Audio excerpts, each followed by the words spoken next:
tidak ada lewat samping pakai ini tuh tidak ada. Jadi untuk ngecek antrian itu, para calon jamaah itu bisa download aplikasi Haji Pintar.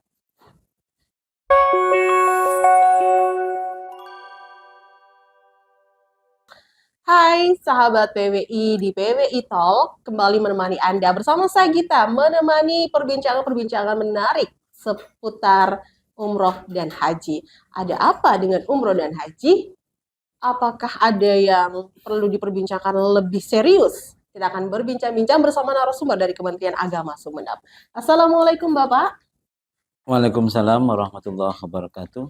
Bapak Kasih Penyelenggara Haji dan Umroh Kementerian Agama Sumeneb, Ya. Bapak Abdul Wasid ya. PLT Kasih Haji. Seperti itu. Iya. Saya memanggilnya dengan Bapak Wasid seperti itu ya Pak. Iya. Monggo. Bapak Wasid ini kita sudah mulai melaksanakan ibadah haji untuk tahun 2023 seperti itu ya. Iya. Ini apakah ada perubahan setelah pandemi atau bagaimana? Jadi pada era pandemi kemarin tahun 2020 dan 2021, jadi kita tidak memberangkatkan jamaah haji dari Indonesia. Tapi kalau pelaksanaan ibadah haji di Mekah tetap. Nah, kemudian dari tahun 2022 kemarin kita sudah bisa mengirimkan jamaah haji, tapi masih kuotanya tidak 100%, masih 46%. Sehingga yang kemarin kalau di Sumeneb itu yang berangkat 320-an. Tuh, karena waktu itu karena masih pada era pandemi, situasi pandemi, jadi yang diberangkatkan masih hampir separuh dan juga ada batasan umur maksimal 65 tahun. Lebih sehari tidak bisa diberangkatkan. Dan ketentuan itu dari pemerintahan Arab Saudi atau dari kerajaan Arab Saudi. Iya. Untuk tahun ini berapa kuota? Nah, untuk tahun ini karena sudah artinya kita sudah mulai terbebas dari pandemi ini sehingga kuota kita sudah 100%. Untuk jamaah haji yang akan berangkat di tahun 1444 Hijriah ini itu insya Allah 767 jamaah haji. Itu meliputi jamaah haji yang lunas tunda tahun sebelumnya 2020 dan 2022. Kemudian itu sebanyak 330. Kemudian jamaah haji urut porsi tahun 2023 itu sebanyak 380 dan jamaah haji berdasarkan prioritas lansia, karena ada prioritas lansia kurang lebih 5%, jadi mendaftarnya di 2016-17 tapi sudah bisa berangkat tahun ini karena beliau-beliaunya lansia. Jadi jamaah yang lanjut usia ada prioritas tersendiri. Usia berapa? Yang sekarang yang prioritas lansia rata-rata usia di atas 85 tahun ke atas. Ada yang 88, ada yang 90-an. Berarti termasuk dari lansia yang tahun 2022 tidak jadi berangkat? Itu sudah masuk di 330. Oh gitu. Masuk di lunas tunda. Ini yang murni prioritas yang kita panggil atau yang dipanggil berdasarkan urut porsi dan prioritas lansia di tahun 2023 ini. Iya. Yang kemarin tetap itu. Berarti untuk tahun ini tidak ada batasan usia seperti tahun 2022 kemarin? Tidak ada batasan usia lagi, jadi umur berapapun. Bahkan seluruh Indonesia ada sekitar 14 orang yang umurnya lebih dari 100. Di Madura ada yang umurnya 118 dan itu bisa berangkat. Didampingi atau sendiri? Untuk yang usia seperti itu? Yang umur di tahun ini itu tidak ada pendamping lansia. Jadi langsung nanti ada petugas yang memang petugas haji yang itu tentu memprioritaskan para lansia untuk dilakukan pendampingan. Gitu, ya. Kalau pendamping secara khusus itu tidak ada karena sekarang tidak ada pendamping lansia. Itu makanya tagline hari ini itu kan Haji 2023 haji berkeadilan dan ramah lansia karena memang kita banyak yang lansia. Kemudian saya pernah berbincang-bincang dengan Kementerian Agama Sumeneb juga. Itu katanya ada eh, syarat khusus untuk pendamping lansia yang ingin mengajak keluarganya. Apakah Hmm. itu berlaku untuk tahun 2023 ini? Kalau di tahun 2023 tidak ada, Mbak. Tidak Jadi ada. itu tidak diatur ya, tidak Gitu. diatur untuk satu pendamping lansia. Artinya misalnya Mbak siapa? Gita Mbak Gita, misalnya mbahnya naik haji sehingga mengajak. anaknya sampai anaknya ya, Mm, sampai anaknya diajak oleh orang tuanya karena sudah sepuh menjadi pendampingnya sampai mm. itu dulu bisa. Untuk tahun ini tidak ada regulasi yang mengatur tentang pendamping lansia. Termasuk yang kata sampai tadi penggabungan suami dan Ya. istri. Itu kan dibagi penggabungan itu juga tidak ada. Sehingga yang sekarang itu jika ada kuota yang kosong Mm. karena jamaah misalnya ingin menunda keberangkatannya tahun depan, maka yang masuk ini urut berikutnya di cadangan. Nah, kebetulan cadangan untuk Kabupaten Sumeneb ada 86 orang. Tapi cadangan ini sifatnya se-Jawa Timur, karena yang punya kuota itu kan Jawa Timur. Nah, sehingga cadangan ini se-Jawa Timur ada sekitar 3.000. Jadi nggak berangkat ya cadangan itu. Siap. Oke, seperti itu. Nah, kemudian beberapa waktu ini diinformasikan ada kenaikan ongkos haji. Itu seperti apa? Dan pelunasannya bagaimana untuk haji tahun ini? Nah, oke. Sebenarnya ini kan kita paham istilah ya, Hmm. ada BPIH, Hmm. ada BP. Nah, kita biar jelas ya. Sebenarnya BPIH kita biaya penyelenggaraan ibadah haji dilihat per orang sebenarnya turun. Kok turun sih? Dulu itu 98. Rata-ratanya ya, Mbak ya. Hmm. Kita bicara rata-rata nasional dulu. Dulu 98. Sekarang itu 90-an. Hmm. Jadi BPIH, jadi biaya penyelenggaraan ibadah haji. Jadi masing-masing orang itu segitu 90 sekarang. Cuman memang di BPIH ini ada dua unsur. Ada BP, biaya perjalanan ibadah haji yang menjadi tanggung jawab jemaah, ada diambilkan dari dana hasil manfaat.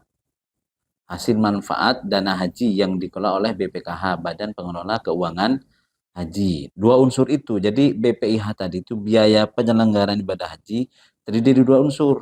Satu dari unsur BP, Hmm. biaya perjalanan ibadah haji, ini menjadi tanggung jawab berjamaah. Yang kedua, ini diambilkan dari dana BPKH. Mungkin yang beda persentasenya. Kalau dulu lebih tinggi dana hasil manfaatnya, sehingga dana BP-nya di bawah. Nah, kalau dulu kan rata-rata 39.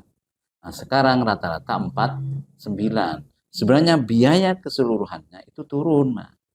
Itu loh. Hmm. Memang yang naik di BP-nya, tapi orang kan seringkali melihat pada sisi ininya BP-nya. Hmm. Oh, sekarang naik, sekarang naik, sekarang naik. Nah, kayak begitu. Jadi BP-nya iya, karena persentasenya naik. Jadi kenapa naik? Karena kita ini pertama asas keadilan. Karena kalau ini terus lebih besar dana hasil manfaatnya daripada dana BP-nya, maka ini dimungkinkan 10 tahun yang akan datang jamaah ini tidak bisa mendapatkan hasil dana manfaat. Nah, kayak gitu. Makanya ini demi keadilan ini dana hasil manfaatnya sedikit, persentasenya lebih kecil lah ya daripada dana apa hasil dana BP-nya. Mungkin hal itu yang masyarakat kurang pahami. Ya, Jadi betul. mereka terpaku pada kenaikannya. BP-nya betul, biaya itunya. Iya, mungkin ada respon dari masyarakat yang masuk ke Kementerian Agama. Ya, Ini jadi kok naik seperti ini, seperti ini. pasti kami Bagaimana? jelaskan. Hmm. Misalnya termasuk yang konteks sekarang ya. Berapa untuk Jawa Timur? Tadi kan rata-rata. Untuk Jawa Timur itu BPIH-nya 96 juta, 166 atau 1. Itu BPIH-nya. Kemudian berapa BP-nya? BP-nya kita atau biaya yang ditanggung oleh jamaah per jamaah itu adalah 55 juta, atau 55 juta 928.458. Jadi masing-masing jamaah. Kalau begitu biaya pelunasannya bagaimana? Ya tinggal dikurangin saja. 55 juta,9 dikurangi setoran awal 25 juta. Berarti 30 juta 900 sekian. Biaya pelunasan untuk yang tahun ini. Oke, berarti harus ada pemahaman kepada masyarakat seperti itu ya Pak ya? Ya, sudah kami sampaikan kepada semua jamaah yang akan berangkat. Jadi kami jelaskan kayak yang tadi saya jelaskan sama Mbak Gita tadi itu. Ya, kemudian pelunasannya mungkin dibatasi sampai kapan? Oh ya, betul. Pelunasan itu dari Selasa kemarin tanggal 11 April sampai tanggal 5 Mei. Itu terakhir pelunasannya tanggal 5 Mei. Kemudian ketika sudah ditentukan calon jemaah ini akan berangkat harus melunasi, kemudian di tengah jalan tidak bisa melunasi, itu bagaimana? Ya, berarti kalau tidak bisa melunasi hari ini, berarti kan tidak siap berangkat. Berarti kan secara ekonomi belum istitoah. Jadi bisa saja dia menunda untuk berangkat tahun depan. Kayak begitu. Karena ini kan orang melakukan ibadah haji kan ada istitoah nih kan. Jadi istitoah secara ekonomi, dia punya kemampuan biaya perjalanan dan biaya untuk keluarga yang ditinggalkan. Ada istitoah juga istitoah kesehatan. Beliaunya itu sehat, jadi secara fisik mampu untuk, dan ini ranahnya dinas kesehatan. Karena jadi kalau misalnya oh ini mampu uangnya, tapi kesehatannya menurut dinas kesehatan ini istitoah kesehatannya tidak mungkin kan ya berangkat. Oke. Kemudian untuk Kabupaten Sumeneb ini antrian hajinya dikenal panjang. Seberapa panjang sih untuk pendaftaran di tahun 2023?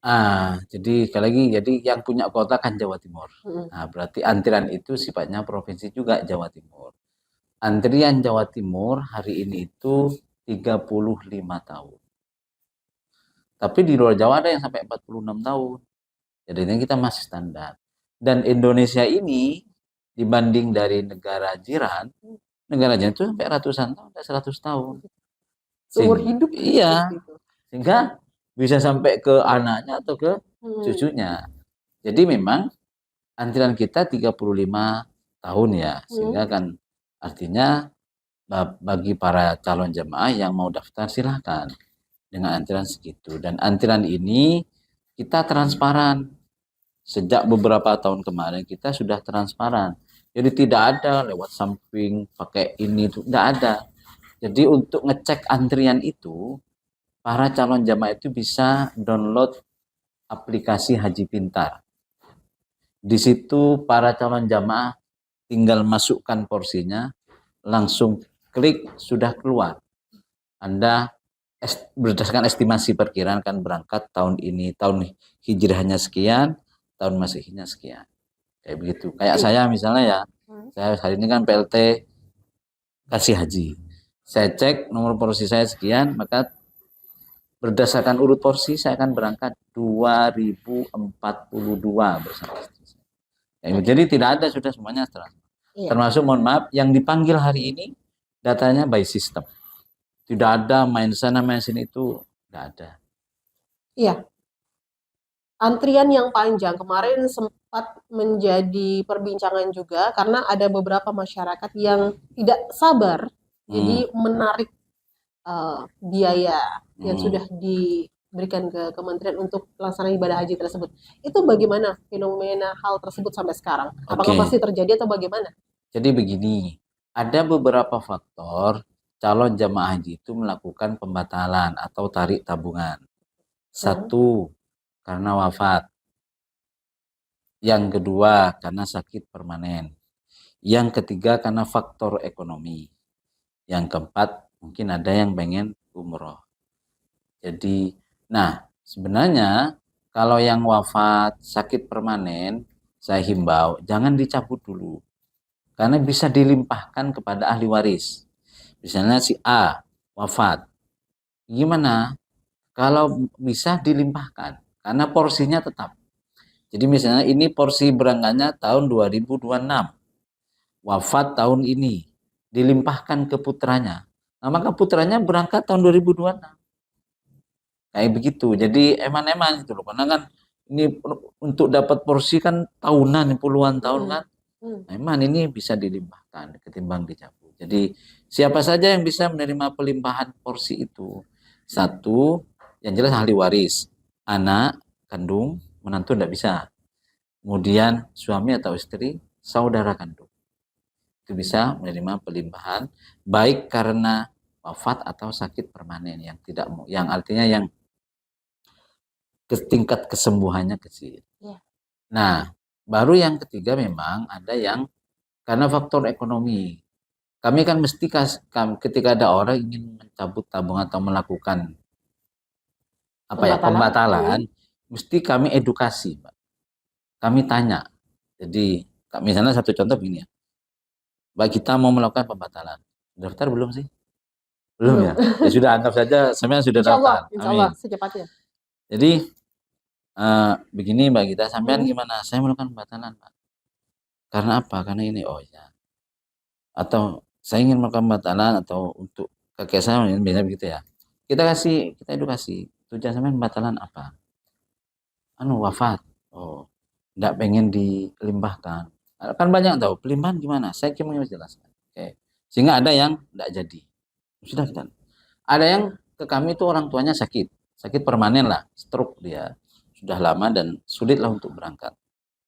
Saya tanya, "Semen gimana? Mau pembatalan, mau cari tabungan. Kenapa? Ibu saya sakit. Sudah lama dan kayaknya sulit untuk berangkat. Oke. Sampean enggak mau dilimpahkan porsinya. Gimana Pak? Kami jelaskan. Oh kalau begitu saya mau limpahkan saja.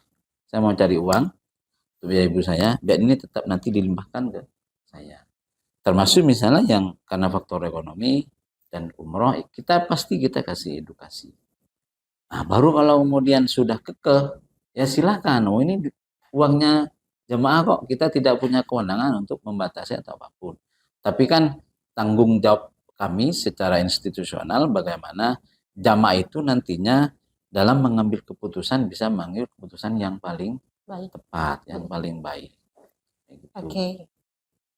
Nah, untuk Kabupaten Sumeneb ini banyak masyarakat yang saya lihat setelah pandemi ini banyak berbondong-bondong untuk melaksanakan umroh.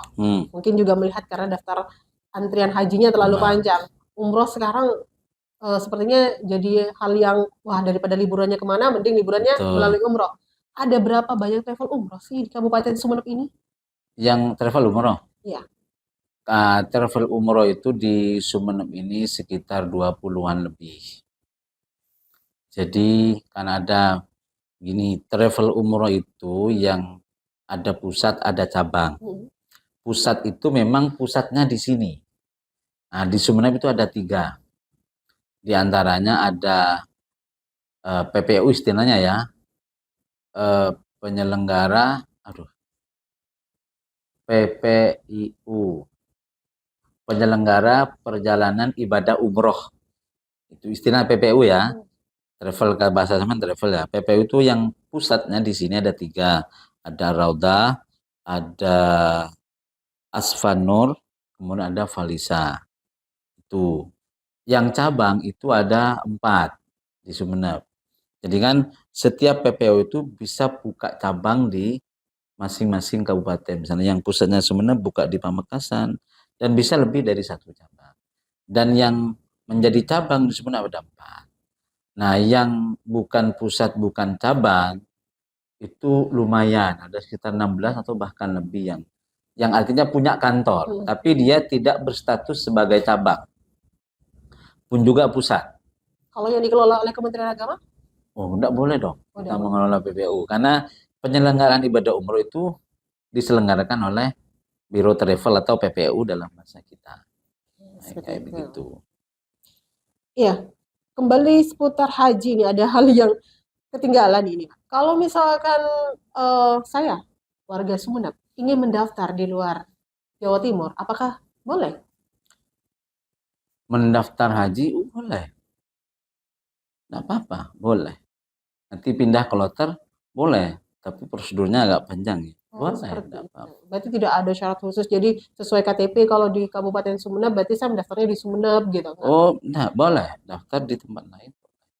Artinya masih negara kesatuan Republik Indonesia ya? Iya, boleh. Masih di Republik Indonesia. Misalnya ya gampangnya sampean KTP tetap Sumeneb.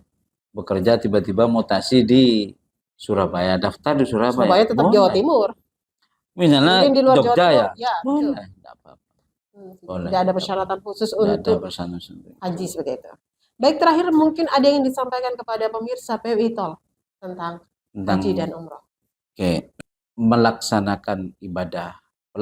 Jadi dalam melaksanakan ibadah haji, kita harus menata hati.